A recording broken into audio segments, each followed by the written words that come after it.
저는 올해로 63세가 되는 좀 나이 많은 여자입니다.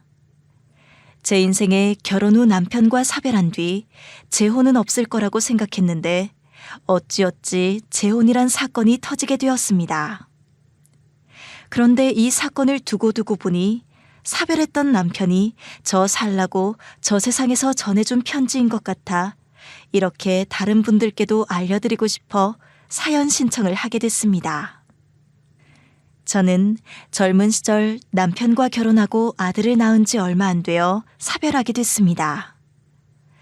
남편은 위암 4기로 인해 죽게 되었고 저는 남은 시간을 남편 병수발하다가 보내게 되었습니다. 그때 심정은 정말 말로 말할 수 없을 정도로 힘들었습니다. 그 시간 동안 시댁에서는 저를 무척이나 안타깝고 고맙게 생각해주고 계십니다. 지금에야 말하지만 제 남편은 제게 첫사랑이자 마지막 사랑이었다고 생각합니다.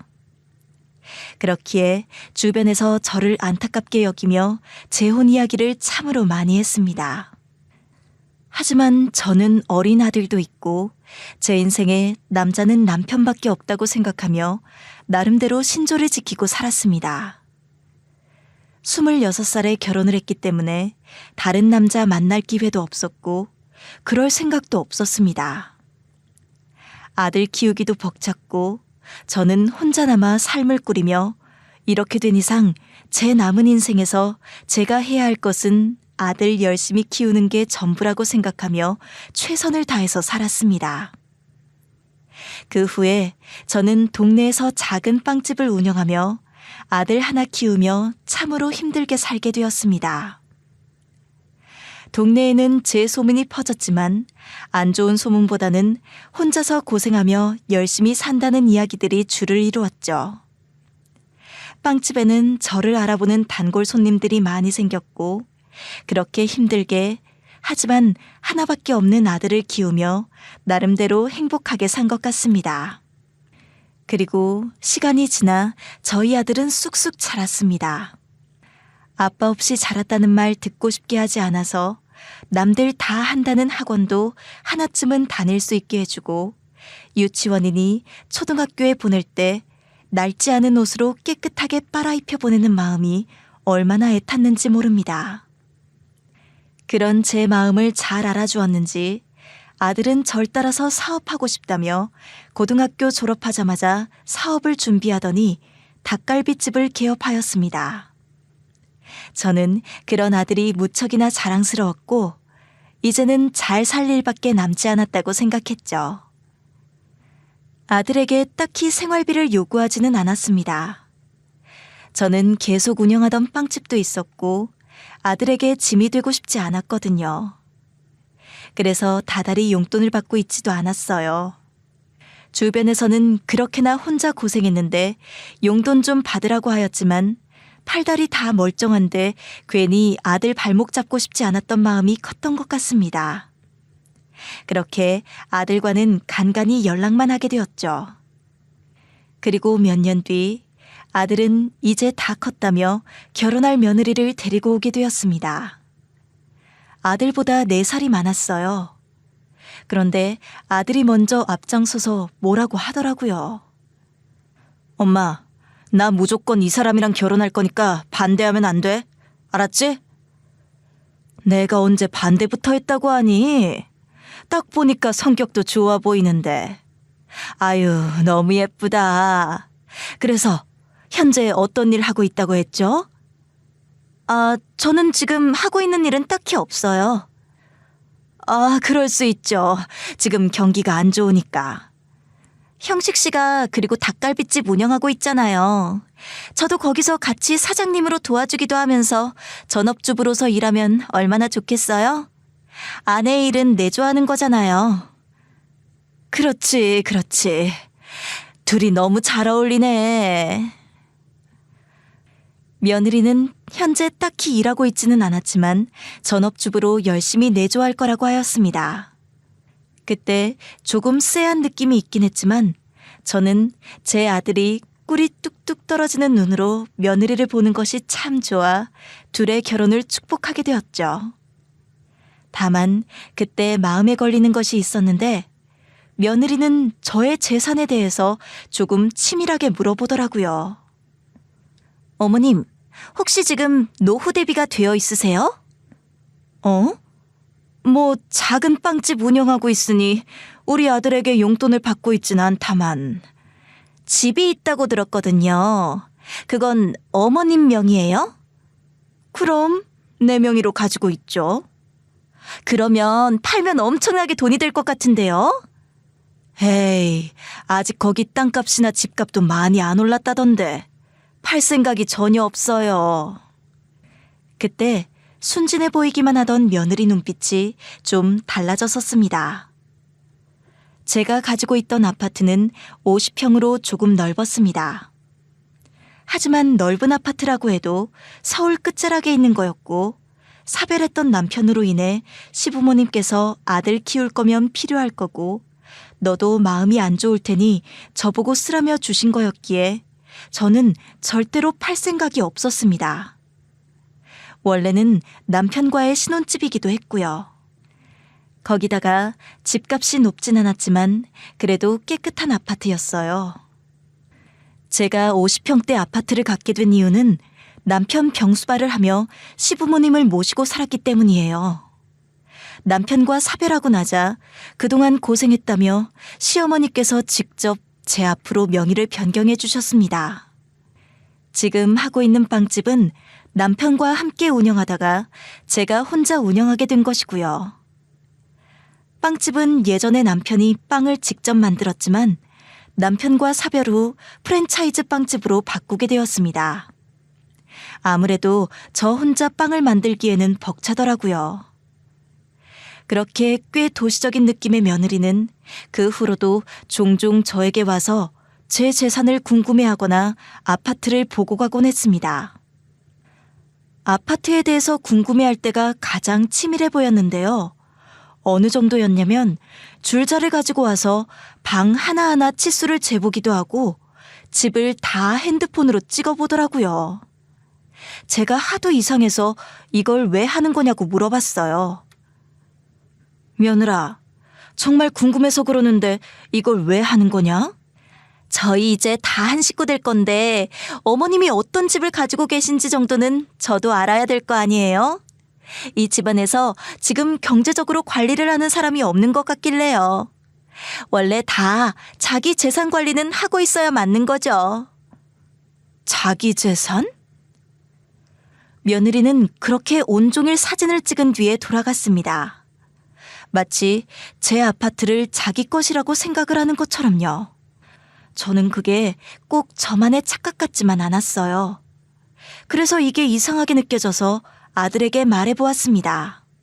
형씨가, 내 생각에 며느리한테 조금 이상한 부분이 있는 것 같은데. 뭐가 이상한데? 아들은 마치 제가 이런 말이라도 할 거라고 예상한 듯 무척이나 사납게 나오더군요. 다른 게 아니라 저번에 우리 집에 말없이 찾아와서 집 사진을 30장도 넘게 찍어갔다. 내가 이게 뭐 하는 거냐고 물으니 그냥 자기 재산 관리를 해야 하는 거라는데 내 생각엔 엄마, 별것도 아닌 거 가지고 좀 시덥잖게 뭐라고 하지 좀 마. 아니 왜 화를 내고 그러니? 내가 저 사람 아니면 결혼도 못할 팔자인 거 몰라서 그래? 엄마는 다 된 밥에 재 뿌리고 싶어? 아니 그런 말이 아니라 이상하긴 뭐가 이상해. 그냥 우리도 이제 한 식구 되는 거니까 엄마 사는 집이 50평이고 넓으니까 사진 좀 찍을 수도 있는 거지. 진짜 혹시 고작 이런 것 때문에 우리 결혼 반대한다 이런 거 아니지? 내가 언제 반대를 한다고 그랬니? 내가 생각하기에는 좀 이상한 게 있으니까 너도 생각을 해보면 어떠냐 그런 말이었지. 엄마는 그 사람 겨우 2번 봤지만 난 3년을 만났어. 엄마가 많이 알겠어? 내가 많이 알겠어? 그야 너겠지. 아휴, 내가 미안하다. 그러면 내 말 좀 믿고 그냥 조용히 있어주면 안 돼? 나 나이도 있는데 결혼 망치고 싶어? 지금까지 해준 것도 없으면서 왜 이제 와서 난리야? 알았다. 내가 미안하다, 아들. 아들은 제가 결혼을 반대할까 많이 화가 난 상태였고 저는 어쩔 줄 몰라서 결국 미심쩍은 예비 며느리의 행태를 그냥 넘어가고 말았습니다. 이때 그냥 넘어가선 안 되는 거였는데 말이죠. 그 후에 별일이 없자 며느리는 저희 빵집에도 와서 빵집 사진을 찍고 평소에 어떤 손님들이 오고 가는지도 저에게 시시콜콜 묻기 시작했습니다. 마치 호구조사라도 하는 것처럼요. 저는 솔직히 기분이 그렇게 좋지만은 않았지만 그냥 묻는 대로 다 대답을 해주었어요.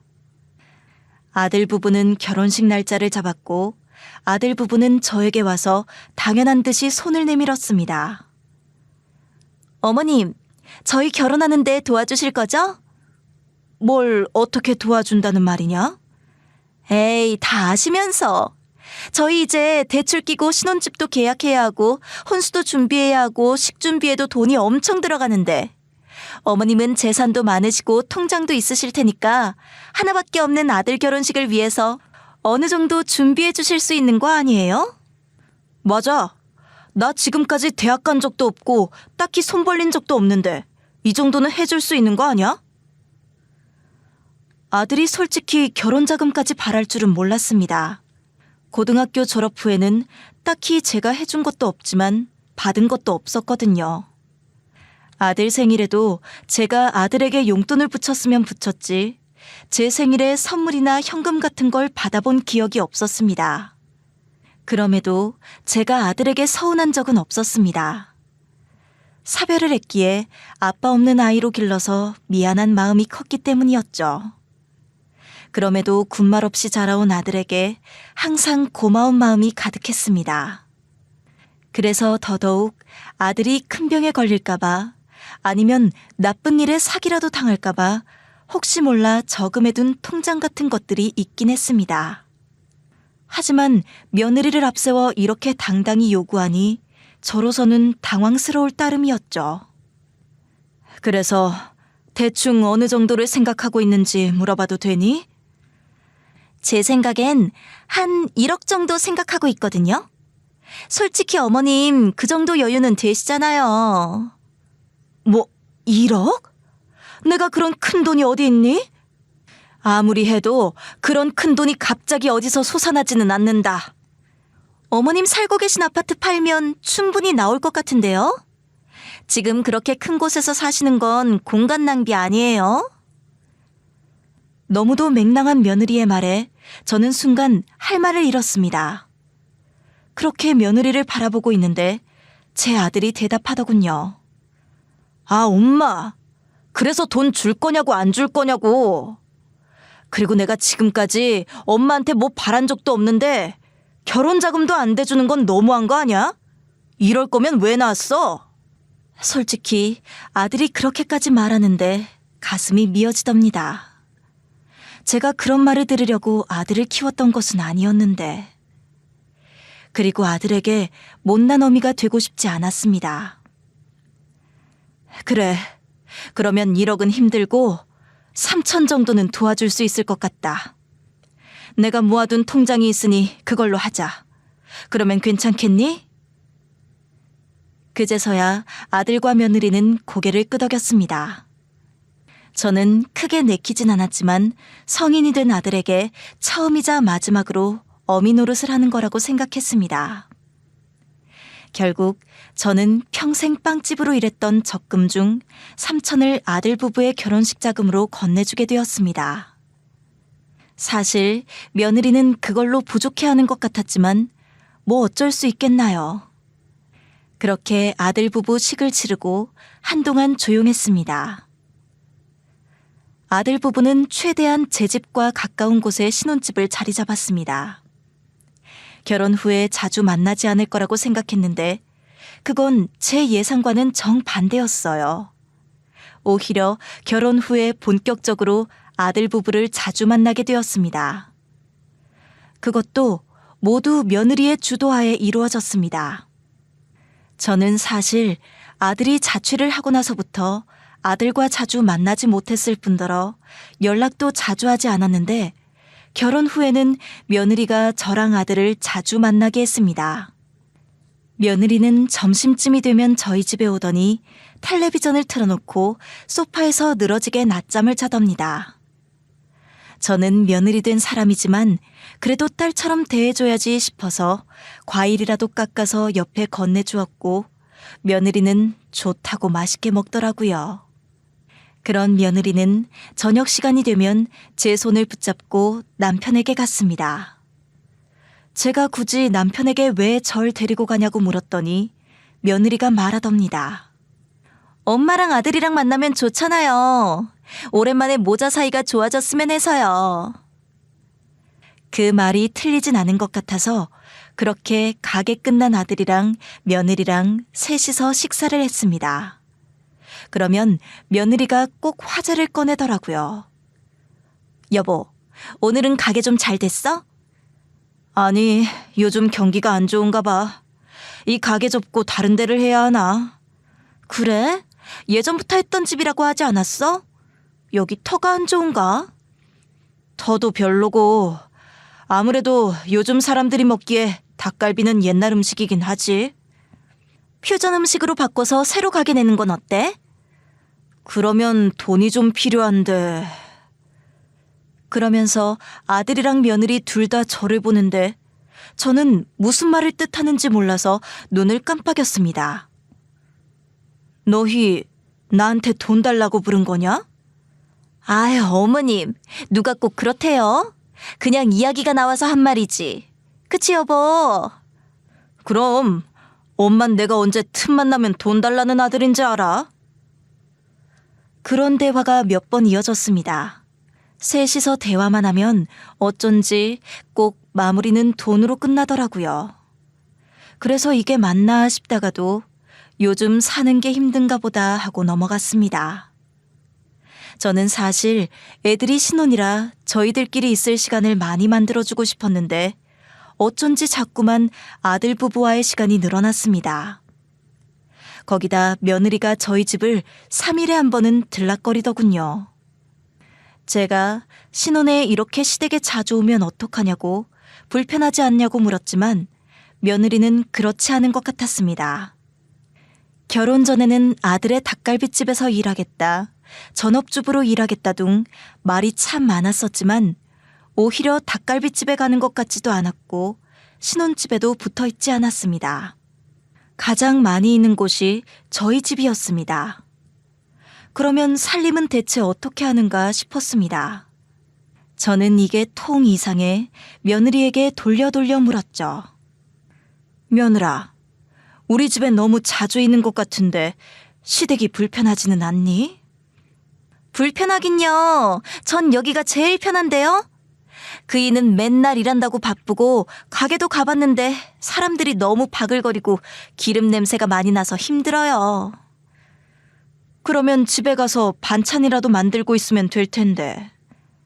어머니, 혹시 제가 여기 있는 거 불편하세요? 아니, 그런 게 아니고 나는 그냥 네가 자주 오는 이유가 궁금해서 그러지. 저야 당연히 어머님이랑 자주 있고 싶고 친해지고 싶어서 그렇죠. 제가 세상에서 가장 사랑하는 게 남편인데 남편한테 가장 소중한 가족이 어머님이시잖아요. 게다가 저희 이제 한 가족인데 당연히 친해져야 하는 거 아니겠어요? 며느리가 그렇게까지 말하는데 저로서는 솔직히 그때 미안한 마음이 들었습니다. 며느리 된 애가 이렇게 저랑 친해지겠다고 자기 살림 다 미루고 집에 와서 저랑 대화하자고 있는데 제가 뭐가 그렇게 꼬여서 색안경 쓰고 보고 있었나 새삼 부끄럽더라고요. 그래서 그 후로는 많은 생각 없이 그냥 며느리랑 즐겁게 보냈습니다. 며느리는 여전히 저희 집을 구경하는 걸 좋아했지만 그걸 빼면 말하는 걸 좋아했고 무척이나 활발한 성격이었기에 워낙 말이 없던 저에게 참 많은 이야기를 해주었습니다.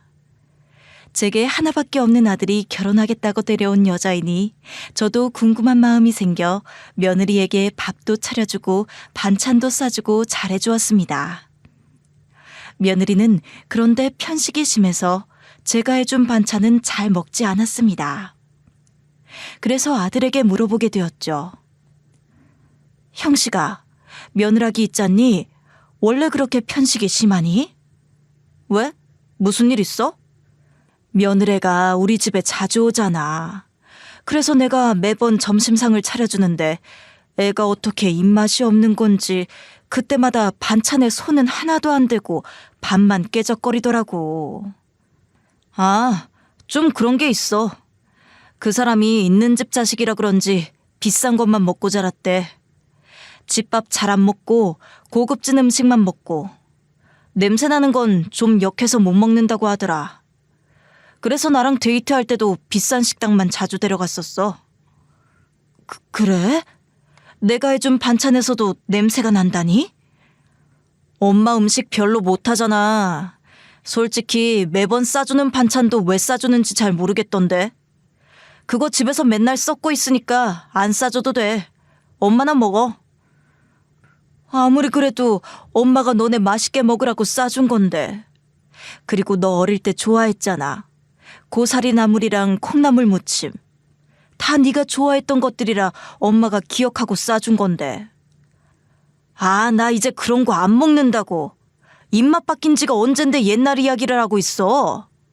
아무튼 그 사람 집에 오면 반찬 만들어주지 말고 차라리 배달 음식을 시켜줘. 그러면 맛있게 잘 먹을 거야. 저는 아들한테 음식을 싸주지 말라는 충격적인 소식을 들었고 제가 전해주었던 음식들이 모조리 버려지고 있다는 말까지 듣게 되었죠. 제 입장으로서는 너무나 상처였지만 아들이 그렇게 말하는 걸 보면서 아들도 참 많이 변했고 세월이 많이 지났다는 걸 깨달을 수 있었습니다. 그리고 정말 그 후로 며느리가 집에 올 때마다 반찬을 만들어주거나 밥상을 차려주는 게 아닌 며느리가 원하는 음식으로 배달을 시켜주니 항상 입맛이 없다던 며느리가 싹싹 긁어서 잘 먹더라고요. 그렇게 맛있니? 네가 파스타 좋아한다고 해서 이걸로 시켜봤는데 난 이런 게 영 맛있는지 모르겠다. 어머님, 요새는 이런 음식들이 얼마나 인기인데요. 어머님 안 드실 거예요? 그러면 저 먹을래요. 그래? 그러면 너 먹도록 해라. 그렇게 제 음식까지 뺏어서 먹는 걸 보고 정말 그동안 제 음식이 마음에 안 들었구나 싶었습니다.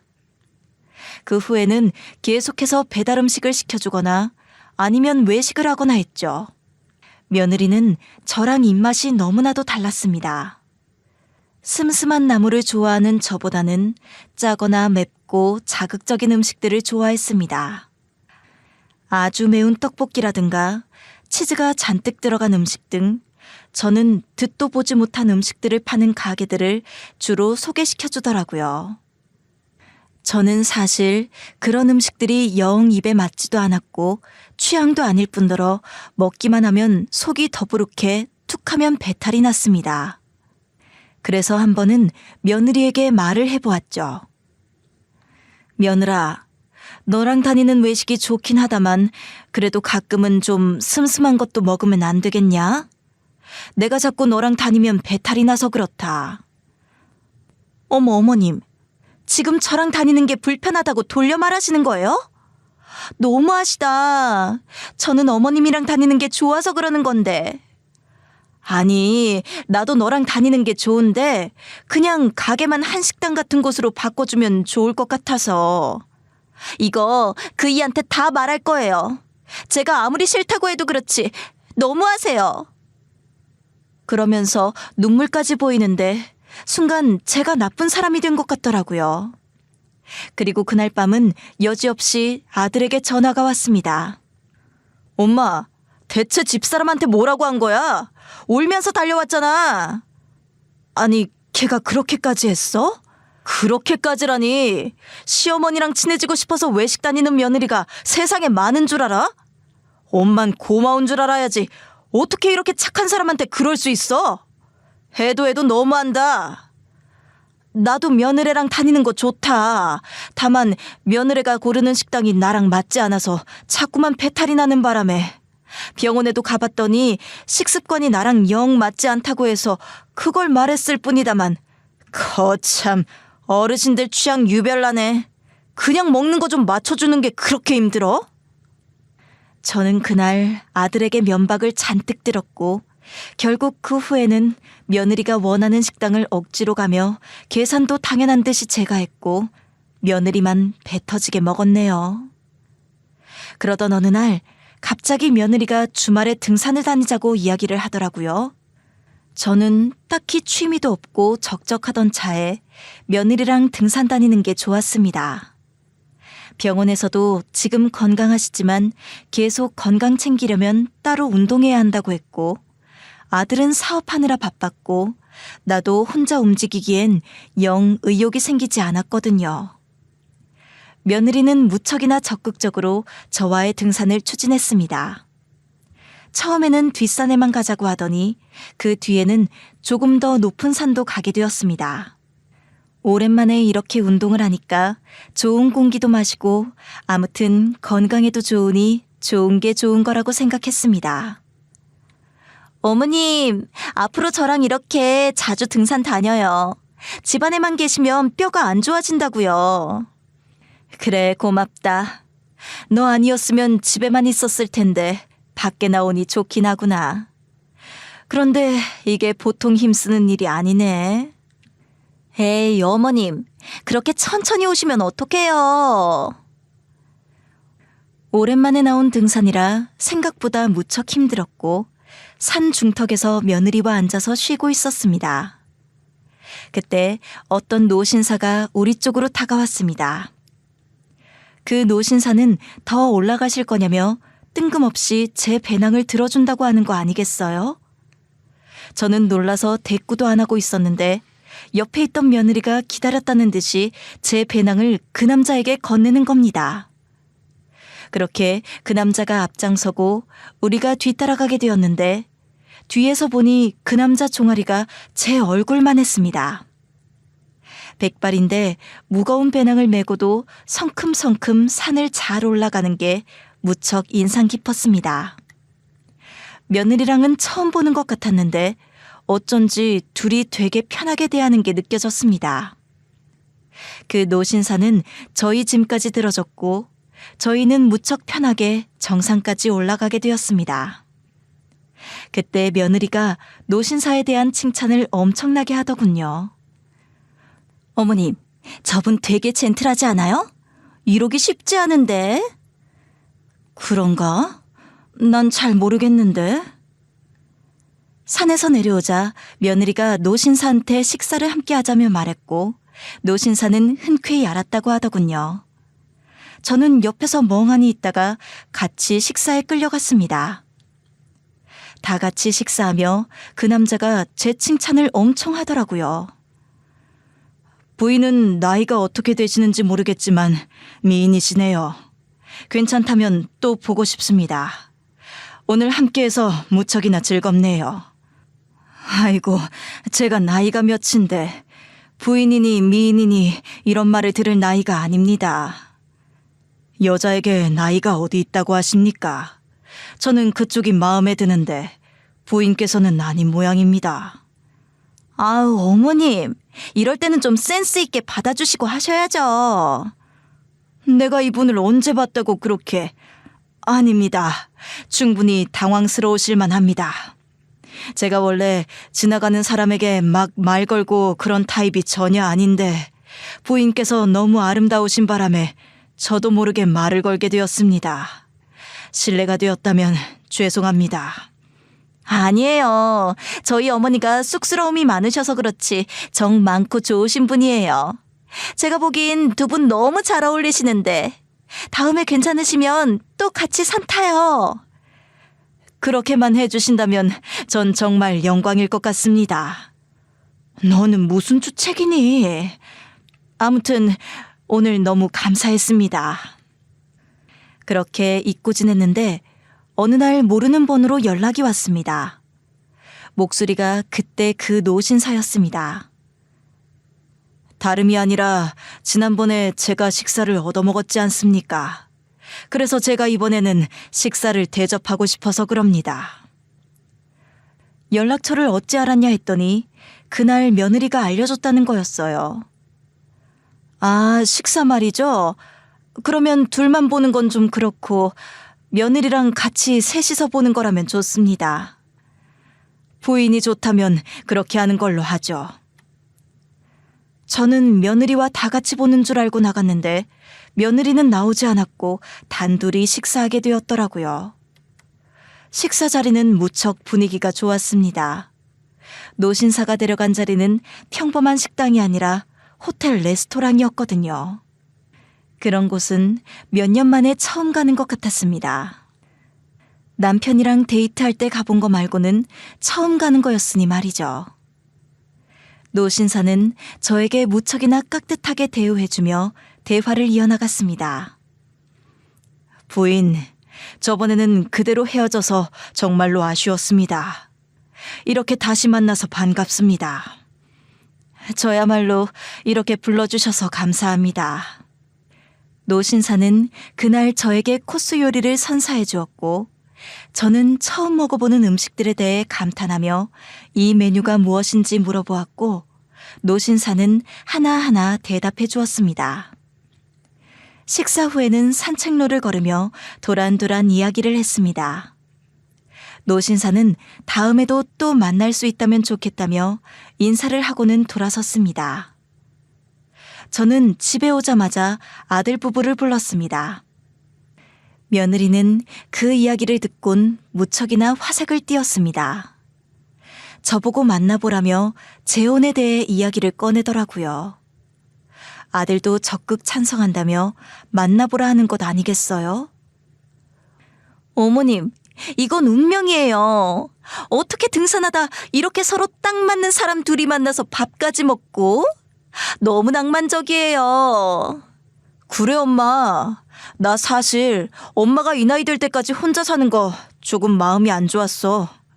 이 기회에 새 사람도 만나서 연애도 해보고 괜찮으면 재혼도 해보는 거 어때? 아무리 그래도 만난 지 하루 만에 재혼이라고 하면 너무 부담스러운 거 아니니? 처음 보자마자 재혼하라는 게 아니라 재혼을 전제로 염두에 두신 채 연애를 해보시라는 이야기죠. 남편한테 들어보니까 어머님 그동안 연애도 한번 안 해보셨다면서요?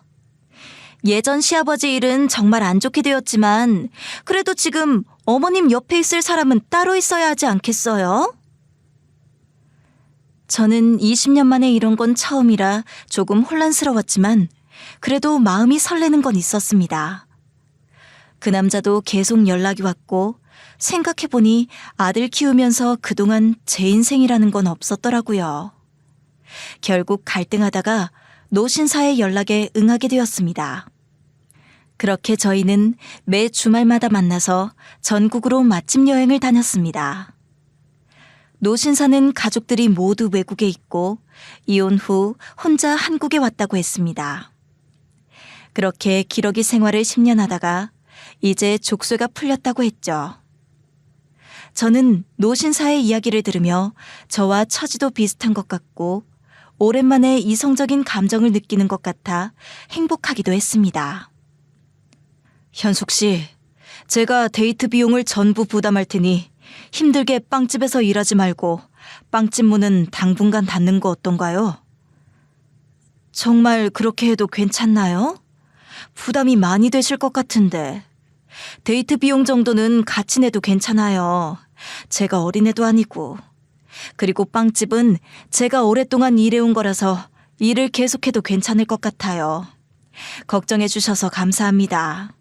아니요, 제가 현숙 씨랑 더 오래 붙어 있고 싶어서 이기적인 욕심을 부리는 겁니다. 그냥 제 부탁 들어주실 수 없으실까요? 현숙 씨가 빵집에서 일을 할 때마다 저희가 같이 못 있으니까 빵집 문 닫고 저랑 더 많이 놀러 다녔으면 해서. 그 말을 듣고는 솔직히 기뻤습니다. 하긴 요새 살림에 돈이 많이 필요한 것도 아닌데 그냥 문 닫자 싶어서 장기간 휴무에 들어갔습니다. 그렇게 몇 달 뒤 그 남자가 저보고 살림을 합치자 제안을 하더라고요. 현숙 씨, 저희 이렇게 거의 매일 만나고 있는데 이왕 이렇게 된 거 함께 사는 건 어떻습니까? 저는 현숙 씨가 무척 마음에 듭니다. 아, 저도 승환 씨가 마음에 드는데 이건 저희 아들 부부하고도 이야기해봐야 할 것 같아요. 저 혼자 정할 문제는 아닌 것 같아서요. 그날 아들 부부에게 말하려고 했는데 며느리는 어떻게 알았는지 제가 말하기도 전에 먼저 나보고 살림을 합치라고 하더라고요. 어머님, 너무너무 축하드려요. 제가 진작 이렇게 될 줄 알았다니까요. 이럴 줄 알았으면 등산을 빨리 다닐 걸 그랬나 봐요. 엄마 축하해. 이제 곧 있으면 재혼해야겠네. 그래, 그렇게 될 것 같다. 아무튼 고맙다. 난 솔직히 너희가 부담스러워할 것 같아서 걱정했는데 이렇게 적극적으로 축하해주니까 더 뭐라 말할 필요를 못 느끼겠구나. 어머님, 그러면 빵집은 아예 문 닫으시는 거죠?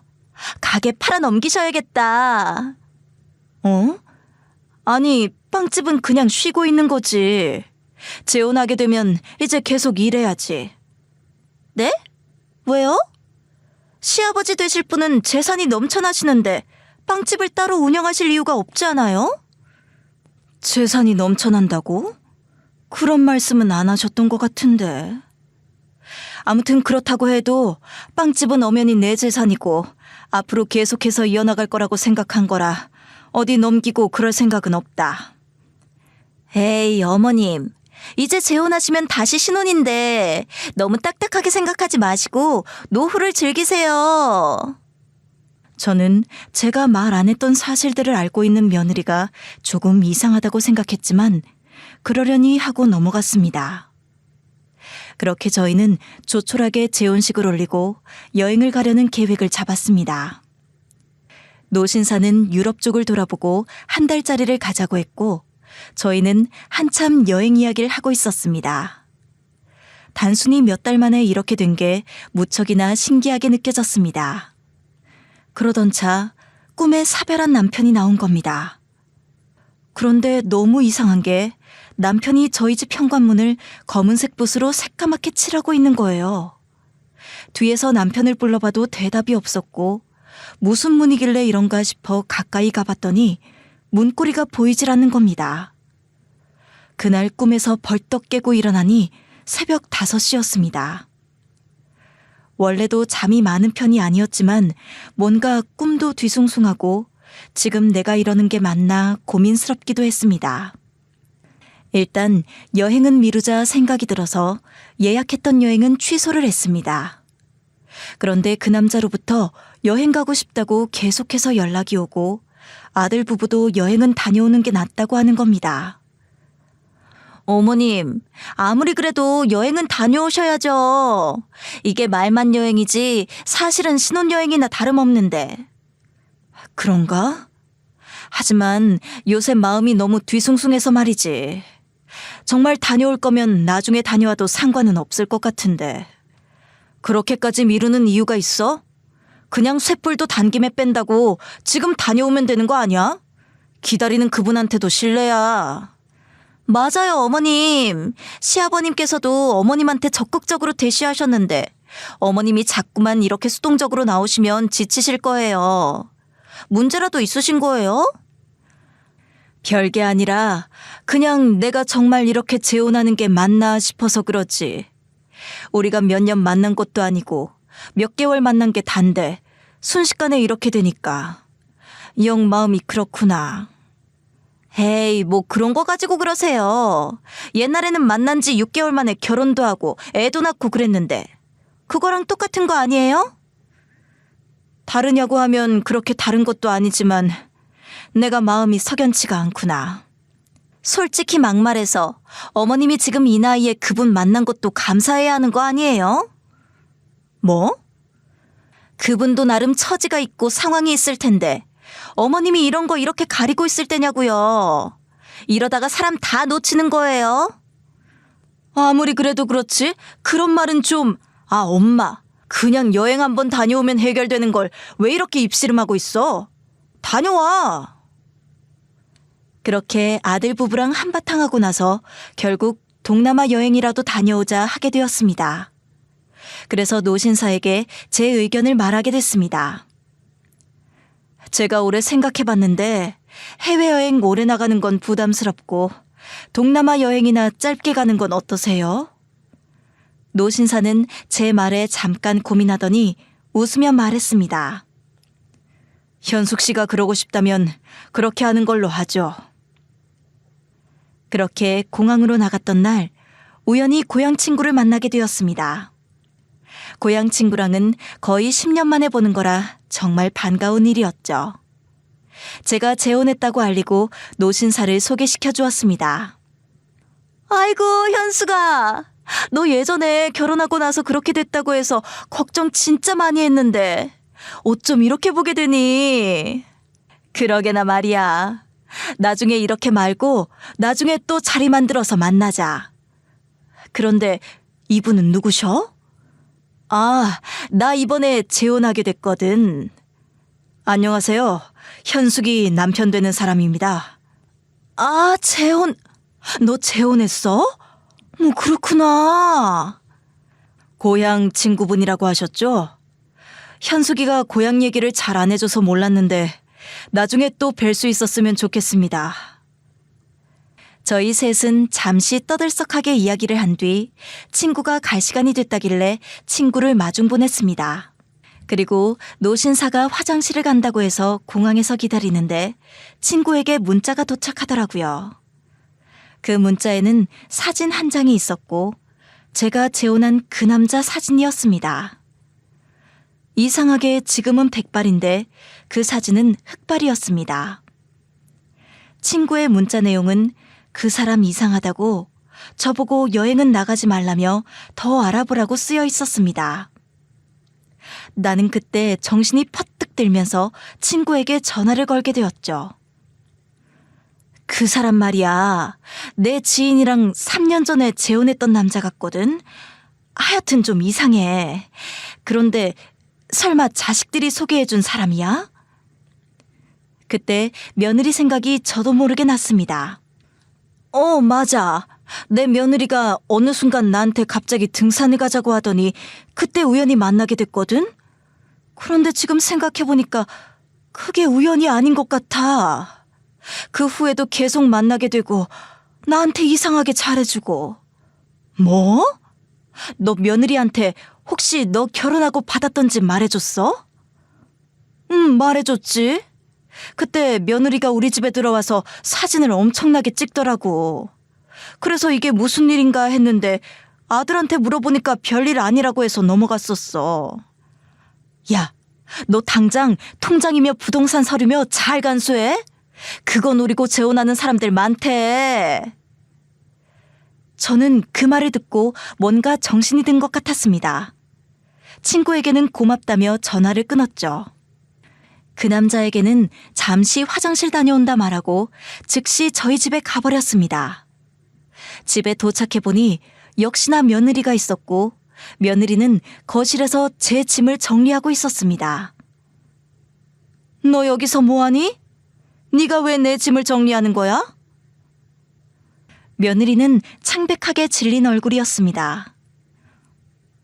어머님, 공항에 나가신 거 아니셨어요?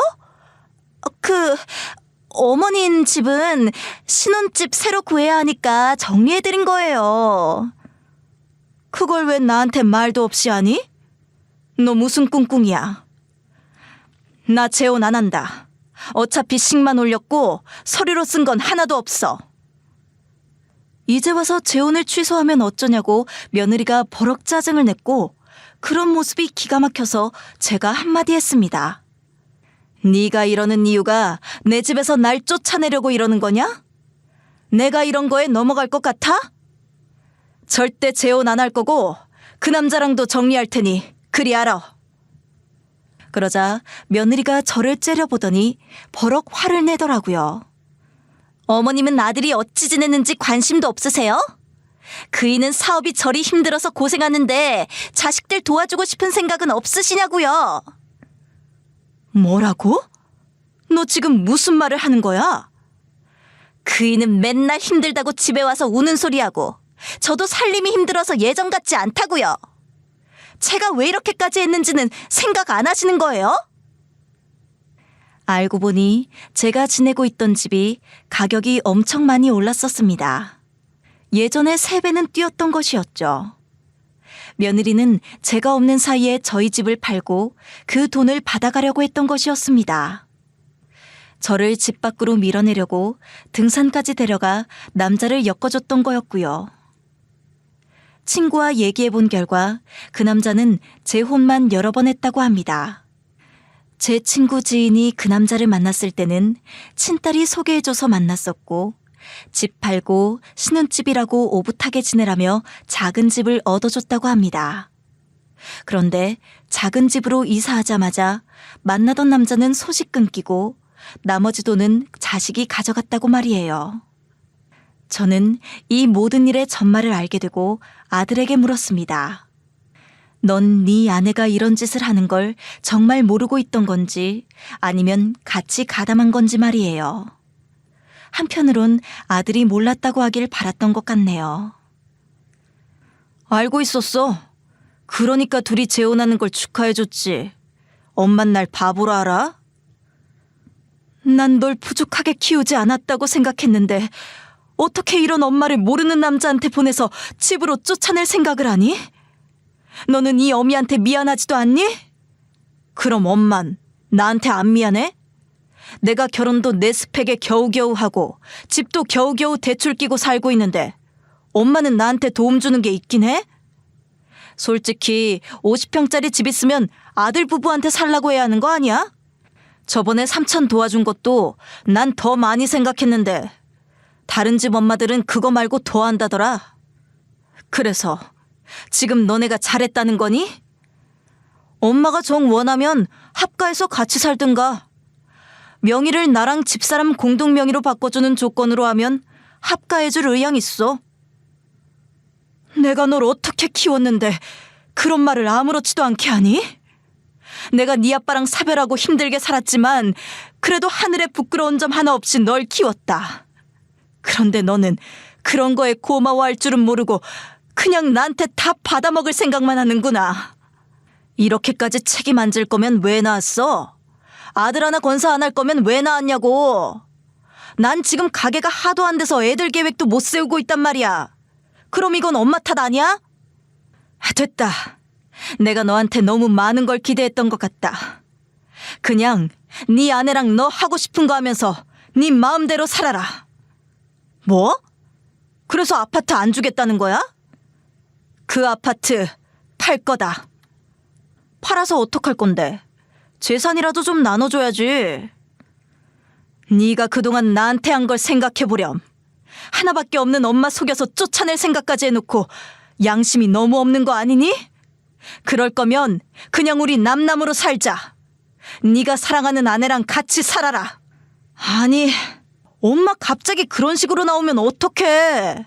내가 엄마랑 남남으로 살자고 이러는 게 아니잖아. 왜? 또 이렇게 엄마가 아무것도 안 준다고 하니까 아쉽니? 네 아내한테 가서 말해라. 국물도 없다고 말이야. 저는 그렇게 아들을 보냈습니다. 아들은 끝까지 돈 달라는 소리밖에 안 하더라고요. 사실 예전부터 모자 관계가 엄청 좋았던 건 아니지만 나빴던 것도 아니라고 생각했는데 언제 이렇게 된 건지 참 마음이 아팠습니다. 하지만 이렇게 된 거 깔끔하게 정리하는 게 맞다고 생각했습니다. 저는 그날로 제가 살던 집을 팔고 고향으로 내려갔습니다. 빵집도 정리했고요. 고향으로 내려가 현재는 친정언니네 근처에서 지내는 중입니다. 자식 생각은 완전히 끊자고 생각해 정리해버렸습니다. 아들에게서는 연락이 종종 왔지만 며느리 생각만 나면 자다가도 억울하더라고요. 그리고 꿈에 나온 사별한 남편이 생각났습니다. 이 양반은 죽어서도 나를 구하러 왔구나 싶어 역시 단절하고 사는 게 맞다고 생각해 끊고 살고 있습니다. 고향 친구에게도 연락하였습니다. 그 후에 네 말을 들은 걸 정말 고맙게 생각하고 있다고 말이에요. 고향 친구는 잘 됐다며 응원해 주었고 그 사건이 지나고도 종종 만나고 있습니다. 아파트랑 빵집 정리하니 그래도 남은 돈이 꽤 나와서 요새는 유유자적하게 살고 있습니다. 재산 많이 가지고 있다고 하면 노리는 사람들이 많다던데 진짜였더라고요. 절 사랑하던 남편이 꿈으로 찾아와 저를 살린 것 같습니다. 지금까지 제 이야기를 들어주셔서 감사합니다. 청취자분들 모두 건강하시고 오늘 하루 행복하시길 진심으로 바라겠습니다. 감사합니다.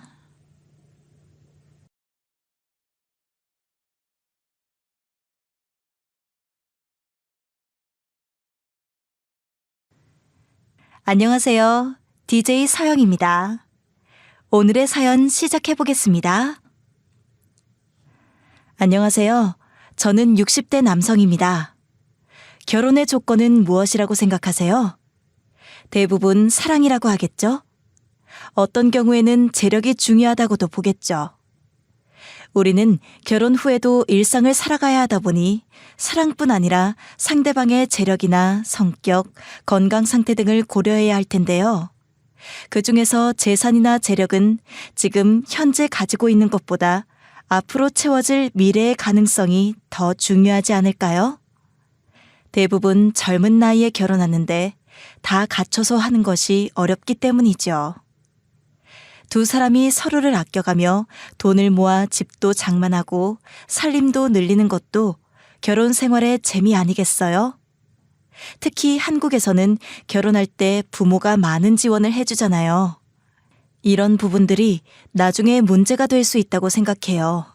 쉽게 도움을 받으면 다음에도 지원을 기대할 수가 있거든요. 그런 말 있잖아요. 고기 잡는 법을 알려줘야지 고기를 잡아주면 안 된다고. 저 아들 결혼할 때 서울에서 살 수 있는 전세금 정도는 준비했습니다. 그게 적다고 하면 적고 많다고 하면 많겠지만 아들과 며느리가 살기에는 충분했습니다. 하지만 며느리 부모들이 욕심을 내더군요. 결혼 장사도 아니고 자기 딸을 흥정하듯 계산하다니요. 저로선 이해가 되지 않았습니다.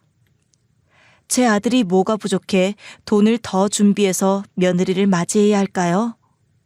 그건 재력보다 더 중요한 가치관의 충돌이었습니다. 며느리 집안은 돈이 중요하지만 우리 집안은 그건 아니었거든요. 그래서 당장 파혼했습니다. 며느리는 그제야 땅을 치고 울더군요. 어디 가서 우리 아들 같은 아이 만날 수 있으면 만나라고 해보십시오. 아마 없겠죠? 왜냐고요? 우리 아들은 단 한 명이니까요. 괜히 딸 몸값 올리려다가 사랑을 놓쳐 오히려 딸 인생을 망쳐놓고 말았어요. 오늘은 이 이야기를 해보고자 이곳의 문을 두들겨 봅니다. 부족한 솜씨지만 제 이야기를 들어주시면 정말로 감사하겠습니다. 제 인생은 25년 전에 아내를 하늘로 보내고 달라졌습니다. 그 당시를 떠올리는 것도 아직 힘겹습니다만 그래도 아들이 있어 외롭지 않았습니다. 결혼 10년 만에 아내는 위암 판정을 받았습니다. 함께 대학을 나왔고 함께 가정을 꾸려가며 지내온 동고동락한 사람이었죠. 친구 같고 전우 같은 그녀가 아프다는 것이 저에게는 큰 충격이었죠. 게다가 남의 아픔을 잘 이해하면서 정작 아내의 병을 인지하지 못했다는 점에서 자책이 있었어요. 물론 암을 증상만으로 알아낼 순 없지만 그래도 전조 증상이라고 인지할 수 있었다면 아내를 쉽게 잃지는 않았을 겁니다. 아내는 아들을 어렵게 갖게 되었어요. 임신이 잘 되지 않아 시험관 시술을 통해 얻게 된 아기였어요.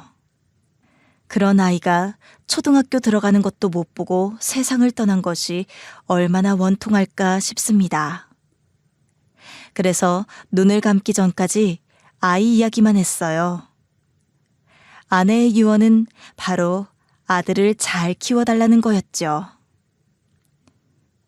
여보, 우리 애 잘 키워주세요. 불쌍한 우리 아들. 아직 7살인데 어떡해. 난 너무 억울해. 우리 아들 결혼하는 것도 보고 싶은데 억울해요. 좋은 사람 만날 수 있게 도와줘요. 네? 그래서 가끔 아내를 떠올리면 병원에서 아들을 낳고 활짝 웃던 얼굴과 마지막 억울해하며 죽은 모습이 겹쳐 생각났습니다. 얼마나 살고 싶어 했는지 그 모습이 눈에 선해요. 자식 두고 못 가는 엄마 마음 아시잖아요. 어린 아들은 제 엄마가 죽는지도 모르고 그 옆에서 놀기만 했죠. 그래서 억울해하는 아내 손을 잡고 약속했습니다. 우리 혜성이 잘 키울게. 진짜야. 결혼도 좋은 사람하고 할 수 있도록 끝까지 다 지켜볼 거야. 나한테 모두 맡기고 편하게 가. 잘 가라. 우리 불쌍한 은미야. 먼저 가서 기다려.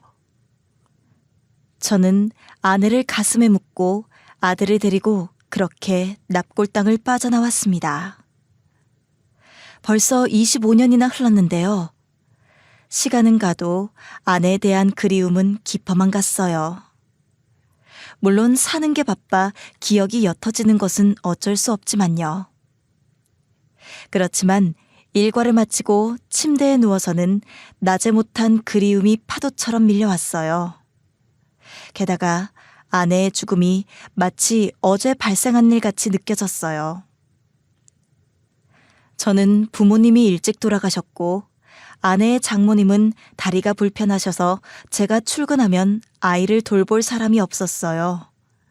아들은 아무리 어려도 시간이 지나니 엄마가 없다는 것을 인지하더군요. 그래서 저랑 떨어져 있는 걸 무서워했어요. 그래서 결국 아들을 데리고 약국으로 출근했죠. 나중에 학교에 가게 되니 학교 후에는 늘 약국에서 그림을 그리고 숙제했습니다. 아들은 학원도 다니지 않고도 공부를 잘했어요. 이유는 약국에서 다른 일이 없으니 문제집이나 풀었거든요. 장난감도 없고 저는 바빠서 눈길 줄 시간도 없었으니까요. 학원에 가라고 해도 싫다고 하더군요. 무슨 책에서 읽었는데 한쪽 부모가 일찍 죽은 애들은 다른 부모가 눈에 안 보이면 그렇게 불안하다고 하더군요. 그래서 그런가요? 아들은 구석에 앉아 책이나 보고 공부나 했어요. 중간중간 저를 멍하니 쳐다보더군요. 그래서 오후에는 월급 약사를 두고 아들과 함께 집으로 돌아갔어요. 가는 길에 장을 보고 집으로 가서 손수 밥을 해 먹였습니다. 아들의 건강함을 유지하고 잘 키우려는 것도 있지만 그렇게 가서 일을 해야만 공허한 마음을 숨길 수가 있었습니다. 새벽에 일어나 밥하고 약국 열고 일하고 집으로 돌아가 청소하고 식사 준비를 했죠. 이렇게 심하게 몸을 움직여야 아내에 대한 그리움이 잠잠해질 수 있었거든요. 물론 어떤 밤에는 아내가 문득 생각이나 잠 못 드는 날도 있었지만요. 그렇게 시간이 지나 아들은 대학에 진학할 시기가 되었어요. 아들도 엄마에 대한 그리움을 잊기 위해 공부한다고 했어요. 밤새도록 자신을 밀어붙이는 아들을 그대로 보기만 했어요. 그렇게라도 해소해야 한다고 봤거든요. 저는 약국 일을 잘 도와주는 아들이 약사가 되려나 아니면 의사가 되려나 싶었는데요. 공부를 잘해서 어디로든 가능성이 있었거든요. 하지만 아이는 늘 엄마가 그리웠나 봅니다. 저는 선생님이 되고 싶어요. 엄마처럼 교사가 되어 애들 열심히 가르치고 싶어요. 시간이 지나 어느덧 아들은 성인이 되었어요. 군대도 다녀오고 드디어 엄마가 근무했던 고등학교 국어교사가 된 아들의 첫 출근 날 얼마나 가슴이 뭉클한지요. 아들 몰래 눈물을 훔치며 아침을 준비했어요. 아들은 제 엄마처럼 헌신적으로 아이들을 가르쳤는데요. 처음 담임이 되어 학교 생활을 하던 중 일이 생겼다고 했어요. 퇴근하고도 주말에도 아들 얼굴을 자세히 보기 힘들 정도였죠. 가르치던 아이 중 하나가 학폭에 연루돼 변호사가 필요하다고 말하더라고요. 아들은 처음 겪는 일에 얼굴이 반쪽이 되었습니다. 성인이 된 아들이라 저는 잘 해결하란 말만 해줄 뿐이었죠. 그렇게 시간이 흐르고 나니 아들 얼굴이 점점 편해졌어요. 그러던 어느 저녁, 식사를 마치고 설거지를 함께 할 때 재미있는 일이 있다며 아들이 입을 열었어요. 아빠, 변호사 사무실에 갔더니 거기 첫사랑이 일하고 있지 뭐예요? 제 첫사랑 기억나시죠? 저는 아들의 말에 태연하게 농담으로 응수했죠. 왜냐하면 아들은 첫사랑과 헤어지고 심하게 아파하고 괴로워했거든요. 그게 무슨 대수냐 하시겠지만 밤마다 아들이 여자를 잊지 못해 끙끙대는 걸 저는 느꼈거든요. 누군가를 그리워하는 것이 얼마나 고독한지 제가 잘 알기 때문이에요. 그 나쁜 년, 너 군대 갔을 때 고무신 거꾸로 신은 여자애 아니냐? 나는 너 타령할까 심히 걱정했어. 휴가 나와서는 맨날 죽상하고 있고 말이야. 나쁜 년이라니요. 다 사연이 있었더라고요. 알고 보니 말이에요.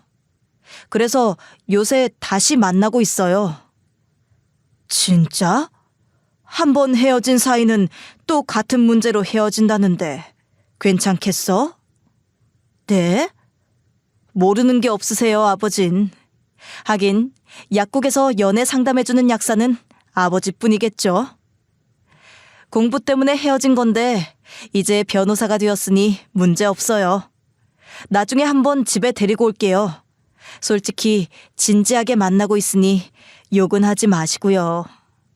아들이 환하게 웃으니 제가 다 좋더라고요. 요새 콧노래도 부르고 주말마다 약속 있다고 나가는 모양새가 여자를 만나고 있었던 겁니다. 이상하게 아들이 즐거우면 저도 행복했습니다. 모든 부모가 다 그렇겠지만 저는 특히 더 민감하게 반응이 되었어요. 오로지 아들만 바라보고 살아서 그런가 봅니다. 아들의 첫사랑, 다시 만난 전 여자친구가 바로 예비 며느리였어요. 군대 가기 전에 헤어지고 홧김에 입영까지 했다던 아들은 변호사가 된 예비 며느리에게 주말에 프로포즈한다고 했습니다. 반지도 샀는데 가슴이 다 떨린다고 했어요. 한자리에서 오랜 시간 약국을 하다 보면 별별 신기한 일을 다 겪는데요. 젊은 사람들이 들어와 어떤 약을 찾는지에 따라 시련을 겪는 건지 첫 직장 근무 날인지 척척 알게 되더라고요. 아들의 프로포즈라 덩달아 긴장이 되었습니다. 호라비가 아들 하나 키우려면 얼마나 힘이 드는지요. 학교에서 돌아오는 길 어깨에 힘만 빠져 보여도 누가 엄마 없다고 놀렸는지 아니면 아빠 혼자 키우는 것에 기가 죽었나 싶어 가슴이 철렁 내려앉았습니다. 그래서 제가 재혼을 하지 않는 이유기도 했어요. 주변 친척분들이 호라비로 늙어 죽을 셈이냐며 약국으로 여자분을 모시고 와 다짜고짜 결혼하라고 해도 저는 고개를 흔들었어요. 혹시 제 행동으로 아들의 삶에 문제가 생기면 어쩌다 싶었거든요. 하지만 저도 남자라 약국을 자주 방문하는 여성분에게 호감이 생겼습니다. 근처 피아노 학원 교사였던 분이었는데 아내처럼 자주 책기가 있어 소화제를 사러 오셨거든요. 요새 그런 사이를 썸 타는 사이라고 하던데요. 매일 약국에 들러 소화제부터 모기 잡는 약을 사러 온 여자에게 마음이 흔들렸어요. 아내처럼 긴 생머리에 목소리가 얌전했던 분이었어요. 이혼 경험이 있던 분이라 저는 더 편안함을 느꼈어요. 제가 아내를 잃고 힘들어하는 걸 이해해주는 분이었죠. 커피 한 잔이 어느덧 술 한 잔 할 수 있는 사이로 진전될 무렵 아들이 쓱 다가와 묻더군요. 아마 그 당시 아들은 13살쯤 되었을 때였습니다. 아빠, 그 여자분하고 결혼하실 거예요? 이미 동네에 소문 다 났어요. 그제야 아들 얼굴을 보니 상심이 가득 차 보였죠. 저는 아들이 행복해하면 그렇게 좋던데 아들은 제가 사랑에 빠지니 불안한 모양이었습니다. 슈퍼 할머니가 조만간 아버지가 새장가 간다고 하던데 그 정도로 깊은 사이인 줄 몰랐어요. 저는 싫어요. 어떤 사람도 엄마 자리 대신 차지하지 않았으면 좋겠어요. 야무지게 말하는 아들의 모습에 저는 대꾸도 못했어요.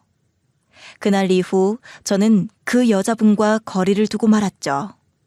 결혼이니 연애이니 생각해보지도 않고 그저 이야기하는 것만 좋아했는데 제 행동 하나에 아들은 울고 웃던 모양이었어요. 제 인생에서는 아들이 최우선이라 연애 감정도 그만 감추고 말았죠. 그 여자분도 제가 선을 긋자 더 이상 약국에 찾아오지 않았어요. 주변 상인들에게 들으니 다른 곳으로 학원까지 옮겼다고 했어요. 그 후 다른 남자와 결혼한다는 이야기까지 들렸는데 지금까지도 기억나는 여자분이었죠. 그런데 아들이 프로포즈 한다니 제 가슴이 다 설레고 말았습니다. 그날 밤이 늦도록 아들이 돌아오지 않자 문득 불안해졌어요. 그 변호사라는 여자가 또 우리 아들 마음을 아프게 했나 별별 생각이 다 들었어요. 성인이 되어 다 장성했다고 믿었는데 왜 이렇게 물가에 내놓는 아이처럼 불안할까요? 하지만 한밤중에 집으로 뛰어들어온 아들이 좋아서 어쩔 줄 모르는 모습으로 소리쳤어요. 아빠, 소연이가 저랑 결혼한대요. 진짜 너무 기뻐요. 정말 기분이 좋은데 눈에서 눈물이 나죠? 아들은 좋다고 난리를 치다가 갑자기 자리에 털썩 주저앉았습니다. 첫사랑이 이루어졌다고 기뻐했지만 이내 남겨진 아빠 생각에 어디서 술 한잔하고 오는 길이라는 아들을 저는 꽉 안아주며 말했어요. 물론 아들의 마음을 모르는 건 아니지만 저도 같이 감성에 빠지면 아들이 약해질 것만 같았거든요. 그래서 농담처럼 말을 던지면서 달래주었습니다. 야, 얼른 장가 가. 그래야 나도 연애 좀 해보자. 옛날에 피아노 원장님 싫다고 울고불고 난리쳤으면서 얼른 가. 내 걱정하지 말고. 아들은 제 품에 안겨 조용히 울더라고요. 결혼해서 좋은데 아버지를 두고 갈 생각에 서러운 모양이었습니다. 저는 아버지 연애 다 방해하고는 이제 장가 간다고 이렇게 좋아하고 있어요. 저 진짜 불효자 맞죠? 아버지 두고 결혼 어떻게 하죠? 야, 오혜성. 장가 가도 약국 근처에 집 얻어줄 거야. 멀리 도망 못 간다. 아버지, 저는 진짜 진지한데 맨날 농담으로 넘기세요. 그럴 줄 알았으면 예전에 재혼하시라고 할걸. 제 기분이 이상해요. 아버지랑 같이 살까요? 어떤 여자가 호라비 시부를 모셔. 귀한 집 딸 열받게 하지 마. 그리고 나 아직 안 죽었어. 인기 많아. 지금이라도 재혼할 테니 너나 결혼해서 잘 살아. 그렇게 저의 농담으로 아들은 첫사랑과 결혼하는 기쁨에 젖어들더군요. 그렇게 아들은 곧 장가를 갈 예정이었습니다. 문득 제가 그동안 어떻게 살았는지 돌아보게 되었습니다. 저는 대학가 근처에서 약국을 오랫동안 운영했어요. 이 동네는 제가 나고 자란 지역이었습니다. 운이 좋게 땅값도 많이 올랐죠. 아버지가 물려준 주택을 허물고 건물을 짓고 거기에 약국을 개업했습니다. 형과 아버지가 사고로 돌아가시고 엄마와 저만 단 둘이 살았는데요. 엄마가 약사라 그래서 먹고 사는데 문제가 없었거든요. 하지만 결혼 5년 후에 엄마도 돌아가셨죠. 이 행복약국을 물려주시고 말이에요. 저는 제 건물에서 약국을 운영하는 거라 재정적 압박이 없었습니다. 오죽하면 동네 사람들이 아내만 일찍 죽지 않았으면 아무런 문제가 없는 집이라고 할 정도였죠. 그래서 저는 주변 상인들에게 베푸는 것을 좋아했어요. 임대료도 다른 건물에 비해 싸게 받았죠. 약국 건물 5층에 가정집을 만들어서 아들이 태어난 직후부터 살고 있었어요. 그래서 동네에서 행복약국 하면 저희를 떠올린다고 할 정도였죠. 약국은 어느덧 동네 사랑방으로 굳어졌어요. 파지 줍는 할머니부터 동네 꼬마까지 가다가 한 번이라도 들어와 쉴 수 있도록 해놓았습니다. 동네 인심을 잃지 않았으니 나름 잘 살아온 것이 맞을까요? 제가 곧 며느리를 맞이한다는 소문이 동네에 퍼졌습니다. 얼마나 축하 인사를 받았는지요. 며느리가 처음으로 인사를 온다는 날 동네에서 음식을 하나씩 해올 정도였죠. 갈비찜부터 전, 잡채까지 무슨 잔치처럼 음식을 집 앞에 가져다 놓더라고요. 집에 도착하니 벌써 예비 며느리가 올라와 있더군요. 겉으로 보기엔 합격이었어요. 수수한 차림에 단발머리가 단정한 아이였습니다. 언뜻 그 모습에 제 엄마가 보이는데요. 아들이 왜 그렇게 예비 며느리를 좋아했나 느낌이 왔습니다. 게다가 제가 오기 전에 아들과 함께 음식을 차려놓았습니다. 오느라 고생이 많았죠? 지금 약국이 끝나서 내가 맛있는 걸 해주려고 했는데 미안해요. 아니에요. 여기 오니까 동네 분들이 음식을 주시더라고요. 아직도 이런 동네가 있어서 놀랐습니다. 동네 인심이 살아있는 곳 같아요. 여기 다들 오래 산 사람이 많아서 그래요. 나는 동네 지방령 같은 존재예요. 여기서 태어나 자랐거든. 그래서 동네 사람들이 우리 혜성이가 누구랑 결혼하나 관심이 많아요. 소연이도 다음에 봉사활동에 함께 참여해도 돼요? 그런 일 좋아해요. 우리 대학교 봉사단체에서 만났거든요. 그래? 잘 됐네. 우리가 한 달에 한 번 보육원이나 양로원 같은 곳에서 식사 봉사를 하거든. 약국에서 많은 사람들을 만나다 보니 첫인상만 봐도 어떤 사람인지 파악이 되는데요. 소연이라는 예비 며느리는 수수하고 검소한 생활에다 예의도 바르고 우리 아들을 무척 좋아하는 아이였어요. 정말 피치 못할 사정으로 중간에 헤어진 것이 맞는 것 같았죠. 근데 중간에 왜 헤어졌어? 그때 혜성이가 진짜 힘들어했거든. 한동안 말도 안 할 정도였어. 집에 일이 생겨서요. 오빠한테 그걸 털어놓기 힘들었어요. 아버지가 사업이 안 좋아지셔서 학업도 이어가지 못할 정도였어요. 그랬구나. 결혼하면 내가 이 집 근처에 집을 줄 건데 괜찮아? 혜성이 학교도 근처고 자네 사무실도 멀지 않다고 들었어. 평수는 그렇게 크게 못 해줘. 30평 미만으로 지원할 건데 괜찮겠어? 아버지, 그럼요. 수연이가 속물도 아니고 무슨 평수를 얘기하세요. 네, 저는 아버님이랑 같이 살아도 좋아요. 아무 상관이 없어요. 말만 들어도 고맙구나. 하지만 자네가 이렇게 명문대 나와서 변호사가 된 재원인데 부모님 기대가 있을 것 아니야. 나는 다 충족 못 해주니까. 그럼요. 저는 오빠만 있으면 돼요. 아무것도 안 해주셔도 괜찮아요. 이렇게 예쁘게 말하는데 마음에 안 들지 않을 수가 없었습니다. 하지만 나중에 닥칠 여러 가지 상황을 견주어 보면 그때는 저한테 잘 보이려고 연기를 한 게 아닌가 싶었어요. 하여간 그 당시에는 저는 며느리가 마음에 들어 동네방네 자랑하고 다녔죠. 변호사가 중요한 것이 아니라 아들을 무척 사랑하는 부분이 마음에 들었어요. 다른 건 몰라도 며느리가 우리 아들을 좋아하는 것은 명백한 사실이었어요. 아들도 그 집으로 인사를 다녀온 모양이었습니다. 물어보니 다행히 마음에 들어 하셨고 상견례와 결혼 날짜를 정하자고까지 이야기가 나왔어요. 그런 것들은 신부 쪽에서 정하는 거니 저는 따라만 간다고 전해드렸죠. 그날 바깥 사돈 되는 사람까지 전화가 오더니 졸지에 통신상으로 인사를 나누었어요.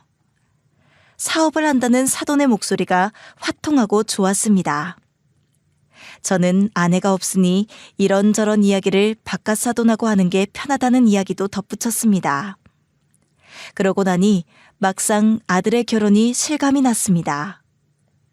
주말에 아내 납골공원에 다녀와야지 하고 마음을 먹었죠. 하지만 이후 갑자기 안사돈이 약국에 나타났습니다. 저는 얼마나 놀랐는지 정신이 하나도 없더라고요. 전화도 없이 불쑥 약국 문을 열고 소연이 엄마예요 라고 들어오는 안사돈. 그 뒤에 예비 며느리 얼굴이 보이지 않았다면 정말 당혹스러웠을 상황이었어요. 아버님, 많이 놀라셨죠? 지나가는 길에 들렀어요. 그렇다고 인사를 안 하고 갈 수도 없어 이렇게 찾아왔어요. 죄송해요. 아니면 그냥 갈까요?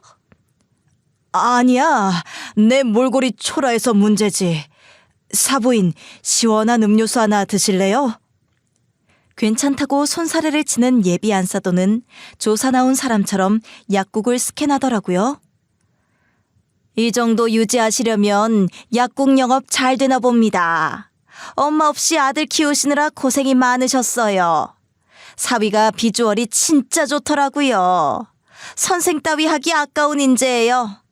우리 소연이랑 학교도 갔던데 저희가 안타깝더라고요. 그래요? 라고 제가 대답하려다가 말의 뉘앙스가 묘하게 느껴져 대꾸도 안 했습니다. 다 마음에 드는데 직업이 별로라는 건가 싶은데 그때 손님이 들어왔어요. 그랬더니 예비 며느리가 제 엄마를 데리고 서둘러 나갔습니다. 한참 후 약국 마칠 시간이 되었는데요. 옆 건물에 부동산 사장이 들어오더군요. 저랑 막역한 사이로 술친구이기도 합니다. 며느리 변호사야? 유명 로펌이던데. 너 며느리 야망이 있었구나. 부럽다 야. 그건 어떻게 알았어? 혜성이가 그랬어? 그리고 변호사가 별거냐? 내 아들이 더 잘났다, 난. 당연하지. 자네 아들 오혜성 끝내주지. 그 인물에 그 학벌에 게다가 부자 아버지도 있겠다. 뭐 꼴리지 않지 우리 혜성이. 왜 이래? 갑자기 내 아들 칭찬이야? 자네 딸이 중학생만 아니었으면 내가 며느리 삼았어. 혜린이가 이쁘지, 착하고.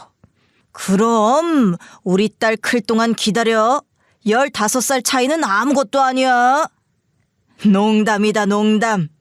자네가 사돈이면 우리 맨날 술이나 먹든지 아니면 싸우겠지. 자네 며느리 보통 아닌 것 같아. 아주 동네 사람 풀어서 싹 조사했더라. 너 건물이며 네 평판이며 아까 우리 부동산 와서도 건물 시세 어떻게 되냐 다 묻던데. 말할 수 없다고 하니까 네 건물이며 시골에 땅 있는 것도 알던데. 그 말에 저는 망치로 머리를 맞는 기분이었습니다. 도대체 어떤 사람들인지 제가 알아봐야 하는 걸까요? 딸 가진 부모라서 그럴 수도 있어. 혜성이가 너무 멀끔하니까 의심스럽지. 그렇게 생각해. 예비 며느리는 똑 부러지던데. 명함도 주고 갔어. 괜히 어깃장 나서 놓치지 마. 저는 아들에게 사돈이 어떤 사람들이고 예비 며느리가 어떤 아이인지 물을까 하다가 말았어요. 며칠 동안 늦게도 들어오고 괜히 아들 기분 좋은데 방해하고 싶지 않았습니다. 그러다 아내에게 인사라도 하고 싶다는 예비 며느리의 연락이 왔어요. 그래서 주말에 납골당으로 향했습니다. 제가 한번 가자고 하려고 했는데 이렇게 미리 나서서 이야기하니 예뻐 보이더라고요. 제사도 지내는지 그건 언제인지 자세히 물어도 보고요. 눈물 나도록 고마웠죠. 이젠 제가 다 알아서 할게요. 제사도 혼자 힘드셨겠어요, 아버님. 이렇게 살뜰하게 살펴주는데 싫은 사람이 어디 있겠어요? 하지만 그날 약국에 찾아온 것은 며느리도 말하지 않더라고요. 그래서 저도 모른 척하고 넘어가고 말았어요. 어느새 며느리가 생겨 함께 차례도 지내고 제사도 준비할 생각에 기분이 좋았어요. 음식은 다 사서 하더라도 같이 할 수 있는 게 좋잖아요. 납골당에서 엄마, 저랑 결혼할 사람이에요 하고 소개하는 아들의 눈이 젖는 걸 보니 괜히 가슴이 아팠습니다. 아내가 이런 순간을 얼마나 기다려왔는지 알거든요. 집으로 돌아가기 전 아들이 납골 관리소에 잠시 간다고 자리를 비웠습니다. 죄송해요. 저번에 불쑥 찾아간 거 말이에요. 제가 그러지 말자고 해도 엄마가 궁금하시다고 가보겠다고 하셨어요. 예의 없는 행동인 건 알아요. 그런데 부모님 기대가 크세요. 아버님, 전 오빠가 너무 좋아요. 그러니 결혼 꼭 하고 싶어요. 그러니 상견례 때도 엄마가 이상하게 말해도 너그럽게 이해해 주세요. 예비 며느리가 큰 눈동자를 굴리면서 저한테 말했어요. 그때 얼핏 느낌이 왔어요. 변호사 딸이라 기대가 큰데 우리 아들이 살짝 못 미친다는 거였어요. 그런데 제가 자산이 좀 있으니 결혼은 시키겠다는 건데 기분이 좋지 않았어요. 그러나 아들과 예비 며느리는 진짜 둘이 좋아하는 것 같으니 제가 참아야지 별 수 있습니까? 어쩐지 찜찜한 기분을 지울 순 없었어요. 드디어 상견례 날짜가 다가왔어요. 제가 약국을 운영한다고 했으니 고급 비타민 하나씩 가져갔지요. 물론 심드렁한 표정으로 안 싸돈이 받기는 했습니다. 어쩌겠어요. 자식 이기는 부모 없다는데. 아들놈이 좋다는 여자에 집안이 마음에 안 든다고 반대할 수도 없으니까요. 막상 만나보니 제 예상과 비슷한 사람들이었어요. 골동품을 사고 파는 사업체를 운영한다는 바깥사돈은 자기 딸들에 대한 기대치가 높은 사람이었습니다. 제가 발불출이라 자식 자랑이 심합니다. 아들은 없지만 딸 둘이 공부를 끝내주게 했어요. 한 번도 실망을 준 적이 없습니다. 작은 딸도 성형외과 의사예요. 사람들이 부러워하더라고요. 하긴 과외부터 학원비로 우리 재산이 다 들어갔는데 당연한 결과겠죠? 그럼요. 월 1,000만 원 이상 아이들에게 들어갔어요. 이번 달에 둘째 딸이 시집을 가는데 그쪽에서 13억짜리 아파트를 해준다고 하잖아요. 강남에서 큰 성형외과 운영하시는 분들이 사돈 되시거든요. 솔직히 공부는 첫째가 더 잘했어요. 그래서 기대가 아주 컸는데. 어허, 그런 이야기는 왜 해? 나는 첫째 사위가 더 좋아. 인물 봐봐. 무슨 배우 뺨치게 생겼잖아. 데리고 다니면 얼마나 어깨가 으쓱할 거야. 요새는 비주얼도 중요해. 그렇죠, 사돈? 그런 게 무슨 소용이 있습니까? 마음이 중요하죠. 공부 잘하고 얼굴 잘생겨도 기본 인성이 꽝이면 전 다 싫습니다. 그렇죠. 우리 딸 인성 좋습니다. 얼마나 착합니까? 그 좋은 혼사 다 싫다고 하고 첫사랑 찾아 결혼하는데 저는 진짜 놀랐어요. 우리 딸이 이렇게 지고지순해서 말이죠. 사랑이 밥 먹여줘요. 남자 인물 잘나면 여자만 고생이지. 암튼 우리 애들 신혼집은 어디인가요? 사돈 어르신이 나름 알짜 부자라고 소문이 났더라고요. 저는 착잡한 마음이 들었습니다. 무슨 막장 드라마에서 보는 상견례인가요? 은근히 우리 아들 무시하는 발언에 심정이 답답해졌습니다. 저는 23평 빌라에 신혼집 해줄 생각은 있어요. 3억 정도인데 아내 보험금으로 산 집이에요. 아내가 자기 죽고 나면 그 돈 아들에게 주라고 했거든요. 나머진 제 돈이라 아들에게 줄 마음은 없습니다. 제가 노후에 할 일이 있거든요. 그러자 상견례 분위기가 차갑게 얼어붙고 말았습니다. 그러거나 말거나 저는 할 말을 했어요. 안 싸더니 마시던 물잔을 꽝 하고 탁자에 내려놓았습니다. 그리고 찢어지듯 날카로운 음성으로 소리를 질렀습니다. 네? 둘째 딸은 13억짜리 아파트에 들어가는데 첫째는 뭐요? 3억? 제가 전원주택 짓고 시골로 내려가려는 계획이 있어. 전 드디어 본색이 나오는구나 싶었습니다. 그때였습니다. 며느리가 벌떡 일어나며 격양된 목소리로 말했습니다. 다들 왜 그러세요? 여기 장사하러 나오셨어요? 전 23평도 다 만족하니까 그만하세요. 여기서 상견례 마치는 게 좋을 것 같습니다. 아버님, 죄송해요. 제가 사과드릴게요. 저는 아버님 뜻대로 하고 싶어요. 며느리가 이렇게 나오지 않았다면 제가 이 결혼 다시 생각해보자고 할 뻔했는데요. 제 생각대로 며느리는 그런대로 괜찮은 아이 같아 다행스러웠어요. 상견례를 마치고 아들과 며느리는 자기들끼리 이야기한다며 자리를 떠났습니다. 아마 오늘 사태에 대한 서로 이견을 조율하겠죠. 솔직히 아내 보험금 없었으면 아들에게 줄 돈도 없었습니다. 제가 늘 아들에게 이야기한 것들이 있어요.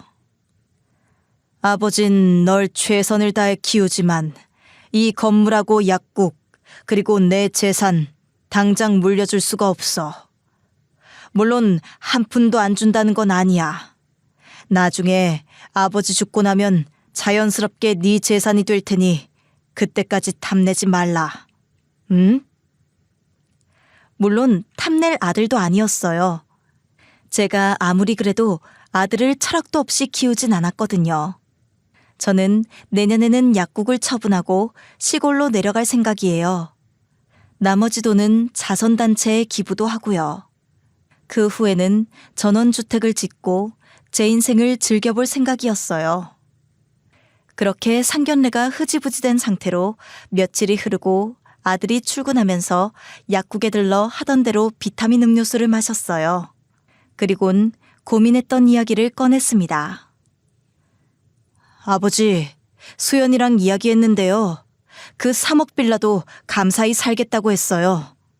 장인 장모님이 바라는 것이 너무 많으신 분들이에요. 진짜 결혼이 이렇게 어렵네요. 머리가 너무 아파요. 그럼 출근할게요. 저는 알겠다고 고개를 끄덕였습니다. 당연히 3억도 감사히 살아야죠. 이 시대에 집 없어 결혼도 미루는 커플도 많은데 말이에요. 그 후 약식으로 약혼이 진행되었어요. 자기들끼리 친구들 모아놓고 한다길래 저는 가지 않았습니다. 같은 동문이고 동호회 활동을 같이 한 사이라서 그런가요? 친구들이 약혼식 준비를 했다고 했습니다. 그래서 약혼 반지도 맞추는 등 저희들끼리 분주하게 움직이더군요. 어른들 없이 하는 것도 좋아 보였어요. 솔직히 사돈들 또 볼 생각에 벌써 머리가 아프더라고요. 그렇게 몇 주가 지나갔습니다. 결혼 날짜도 잡히고 이제 식장까지 정하고 청첩장만 찍으면 된다고 아들이 말했습니다. 그래서 인테리어 업체에 23평 빌라를 최신식으로 고쳐달라고 했어요. 도배랑 장판 같은 기본적인 것 말고요. 화장실부터 집 내부까지 말이죠. 며느리 차 한 대 정도는 해줘야겠다고 생각도 했어요. 가만히 있으면 제가 스스로 이렇게 준비할 건데 왜들 그러는지 모르겠더라고요. 며느리는 사돈들의 돈 욕심 말고는 딱히 큰 문제가 없었으니까요. 며느리는 하루에 한 번 저에게 안부를 물을 정도로 살뜰하게 챙겨줬거든요. 그러던 어느 날 바깥 사돈이 연락을 해왔습니다. 상견례 이후 갑자기 온 전화였어요. 안녕하세요. 소연아비입니다. 남자들끼리 술 한잔 어때요? 잠깐 나오세요. 정리할 건 해야죠. 사돈의 말에 저는 상견례 때 못한 사과를 하는 줄 알았습니다. 정리가 그런 게 아닐까요? 게다가 친히 약국 앞으로 오셨길래 저는 이왕이면 좋은 술을 먹자며 동네 와인바로 이끌었죠. 하지만 2시간 내내 바깥 사돈 사업 얘기만 들었습니다. 오래된 골동품을 사고 파는 일을 하는 사돈은 언젠가 3억짜리 도자기를 3만 원에 산 이야기까지 하더라고요. 이렇게 쓸데없는 이야기를 왜 하는지 알 수가 없었지만 밖으로 나가보니 또 돈이었습니다.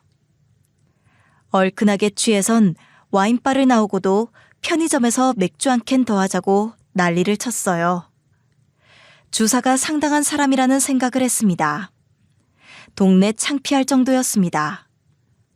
고래고래 소리를 지르고 갑자기 울기도 하더군요. 와인바 골목길에 그대로 주저앉았습니다. 저는 아들이나 며느리를 불러야겠다고 핸드폰을 꺼내며 말했습니다. 술이 이렇게 약하면 말씀하셔야죠. 와인 한두 잔에 이러시면 곤란합니다. 속이 상해서 더 취합니다. 우리 딸 진짜 재벌집이라도 시집 가는 줄 알았어요. 근데 3억이 뭡니까? 우리 딸 명품이에요. 어떻게 30억짜리 우리 딸을 3억에 퉁쳐요? 취중 진담이라고 그러더니 이제 본심을 드러내는 사돈의 말에 헛웃음이 나더라고요. 네? 취하셨네요. 여기서 택시 타고 가세요. 지금 말은 못 들은 걸로 할게요. 그럼 10억? 안 됩니까? 사돈 건물만 해도 수십억 아니에요. 혹시 여자 있으세요? 만나는 분이라도 있냐고요? 아, 왜 그렇게 아들에게 돈을 안 씁니까? 귀한 아드님이 우리 딸 같은 변호사를 만났는데 통 크게 쏘세요.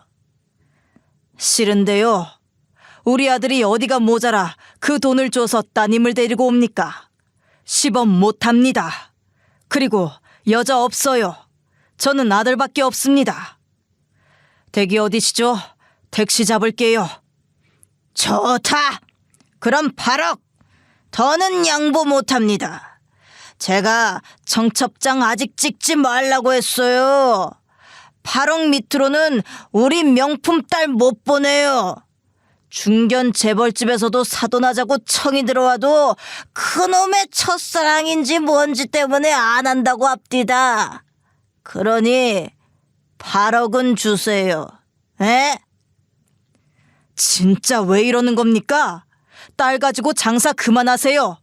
그리고 집 8억 해주면 따님이 다 가질 수 있는 게 아니에요. 답답하시네. 그럼 7억 5천까지 결혼하지 맙시다. 그럼 나 교사 사위 볼 마음도 없고. 저는 대꾸할 가치가 없었죠. 약국으로 가서 술 깨는 약이라도 먹여서 보내야겠다는 생각으로 골목을 빠져나갔습니다. 사돈이 6억이라고 외치는 소리가 쩌렁쩌렁 울렸습니다. 저런 식이면 제가 3억도 아예 안 주고 싶어졌어요. 약을 들고 골목으로 와보니 사돈이 없어졌습니다. 저는 어디로 갔나 기웃거리는데 부동산 사장이 다가왔습니다. 갔어. 그 양반 딸이 데리고 갔더라. 넌 나랑 술이나 한 잔 더 하고 가. 할 말 있어. 돌아보니 그 골목은 부동산 사장 집 앞이었습니다. 아, 이런 망신이 어디 있나요? 저는 동네에다가 속물 사돈하고 결혼하는 것을 광고하고 말았습니다. 노가리 집에서 저는 소주를 시켰습니다. 병째 들이켜고 싶은 충동을 억제하고 말이죠. 너 어쩌려고 그래? 아들 결혼시켜? 내 생각은 결혼 다시 생각해봐야 해. 사돈 내외가 속물인 건 맞는데 둘은 좋다고 하잖아. 어쩌겠니? 태식아, 우리가 하는 말 있잖아. 그 나물의 그 밥, 그 부모의 그 자식. 혜성이가 바르게 자란 것도 태식이 네가 잘해서야. 몰라? 하고픈 말이 뭐야? 우리 며느리가 이상하다는 거야? 네가 어떻게 알아? 그러자 부동산 사장은 핸드폰을 내밀었습니다. 뭐야 하는 표정으로 제가 쳐다보니 사장이 말을 이었습니다. CCTV 녹화 영상 있어. 운 좋게 거기 우리 집 앞이잖아. 내가 오늘 보다가 어처구니가 없더라. 부동산 사장집 근처에 와인바가 있다 보니 골목에서 고성방가에 노상방뇨하는 경우가 있었대요. 그래서 집 앞에 CCTV가 있다는 겁니다. 거기에 사돈과 제가 한 말과 행동이 그대로 녹화되어 있더군요. 내가 나가보려고 했는데 대화가 꽤 진지해서 그대로 둔 거야. 너 사라지고 나서 바로 딸이 뛰어왔어. 내가 보기엔 어디에서 엿보고 있던 것 같던데. 봐봐. 며느리가 보통이 아니다. 저는 부동산 사장의 말을 듣고 화면 중앙의 플레이 버튼을 손가락을 눌러보았습니다. 저와 사돈의 대화가 이어지더니 곧 며느리의 모습이 보였습니다. 아빠, 진짜 왜 그래요? 일 잘 되고 있는데 아빠가 왜 다 망치려고 그래요? 네가 뭐가 부족해서 거지 같은 집구석이랑 결혼해. 지연이는 13억 아파트에 병원까지 개업한다. 넌 뭔데? 공부는 네가 더 잘했잖아. 돈도 많이 들었어. 지연이 시댁 다 거품이야. 성형병원 건물도 시댁 소유 아니랬어. 거기 다 빚이야. 그리고 13억 아파트 주면 거기 누가 다 채우니? 박지연 은행 대출받아 시집가잖아. 그럼 넌 뭔데? 니네 시부 돈 절대로 안 줄 사람이야. 아빠 말 듣고 다른 데로 시집가자. 어? 김 회장네 손주가 싫으면 강씨 아저씨네 아들? 거기 가면 변호사 사무실 개업해준대? 내가 변호사야. 재산 안 준다고? 소송으로 다 받아낼 수 있어. 그리고 아버님 건물이 여기만 있는 줄 알아? 가평에도 땅 있으시고 지금 당장 안 준다고 이래? 살면서 어떻게 안 줘? 손주가 태어났는데? 아버님이 치매라도 오면 어쩔 건데? 다 받게 되어 있어요. 난 결혼 못 시켜. 안 시켜. 쪽팔려서. 학교 선생 마누라 되는 걸 어떻게 봐? 그냥 선생이 아니라니까? 돈이 많다고 몇 번을 말해. 내가 다 알아봤어. 아들한테 돈 안 주면 누구 줘? 아버님이 아버지처럼 여자 좋아하는 줄 알아?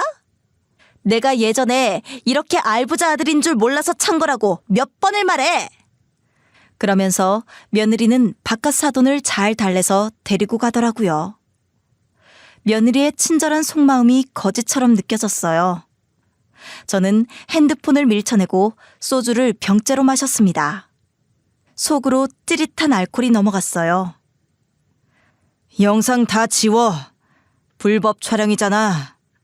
그런 장면 본인 허락 안 받고 찍으면 어떡해?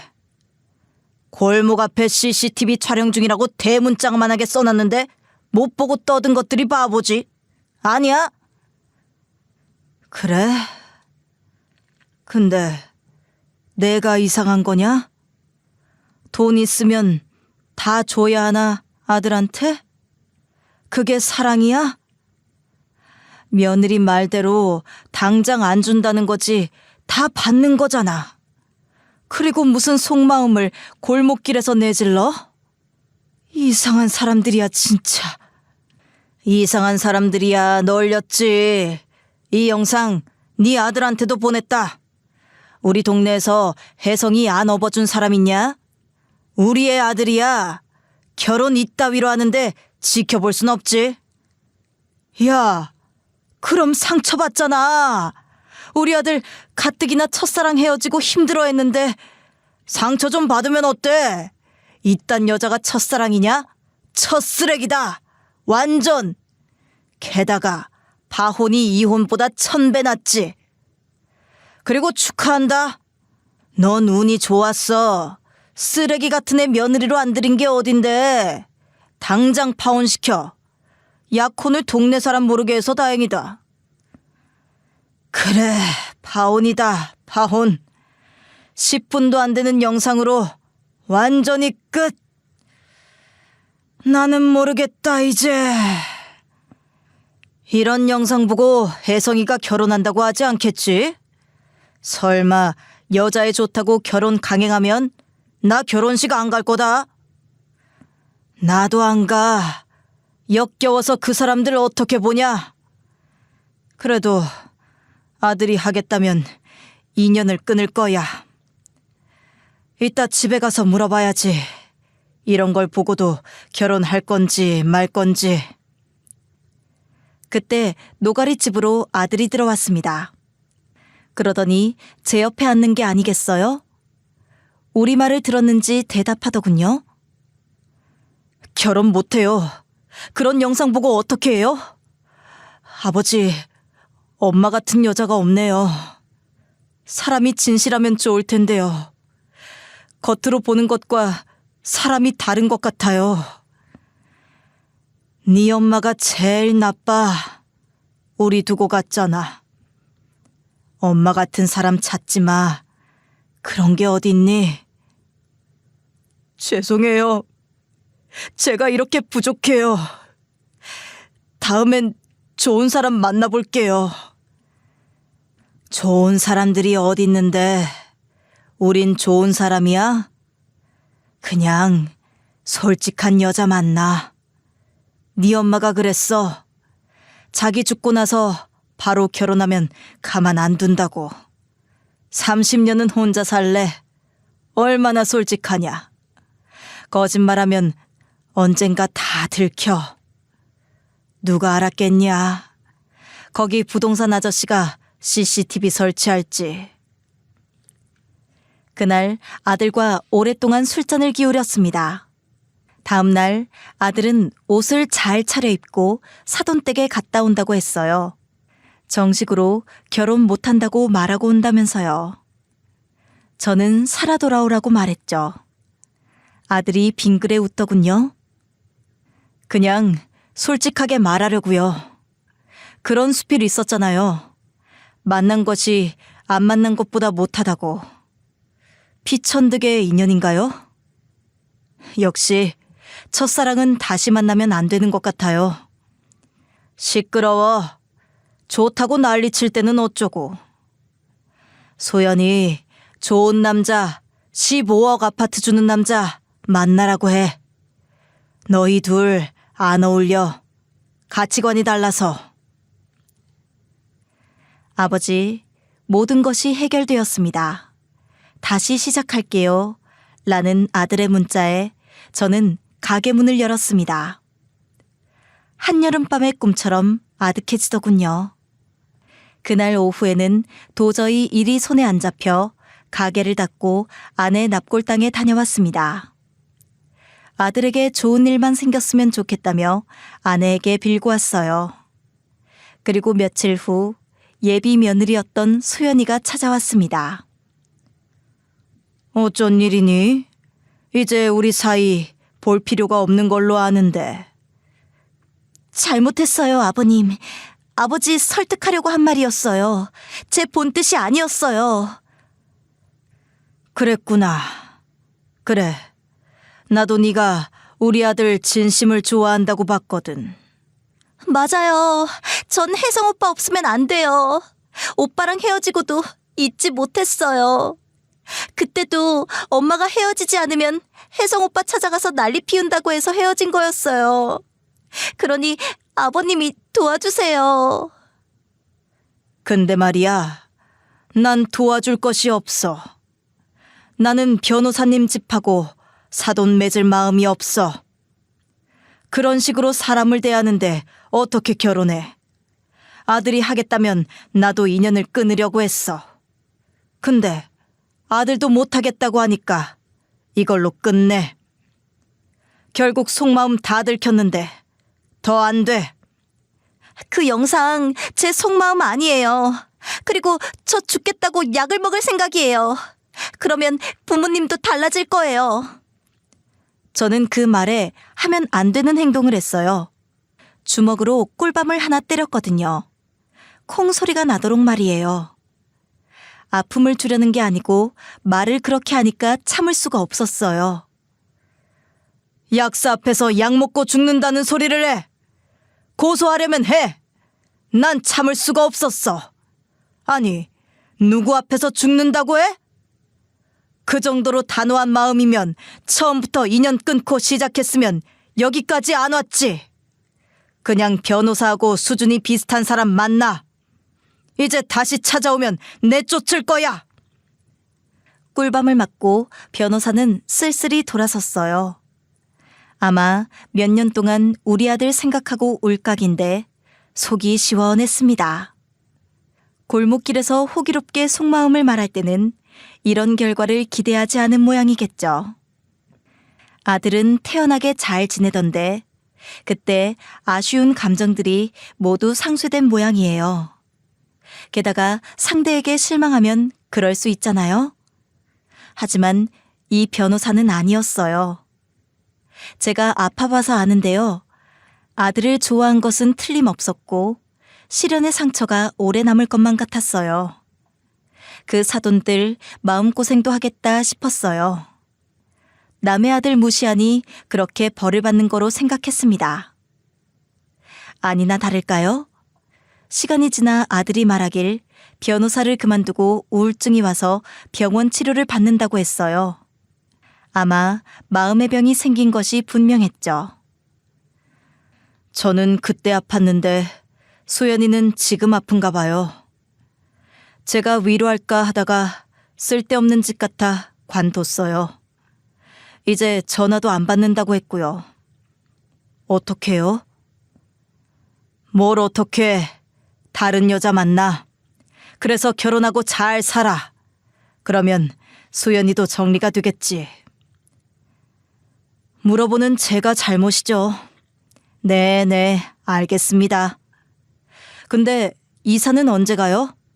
저도 같이 가요. 학교도 옮겼어요. 지겨운 아들놈 결혼시키고 혼자 유유자적 살까 했는데 다 실패네, 실패야. 농사 제대로 지을 거야. 알아서 해. 저는 이번에 건물과 집, 약국을 다 처분하고 시골로 내려갑니다. 좋아하는 첼로 음악이나 들으면서 농사나 힘들게 지어보려고요.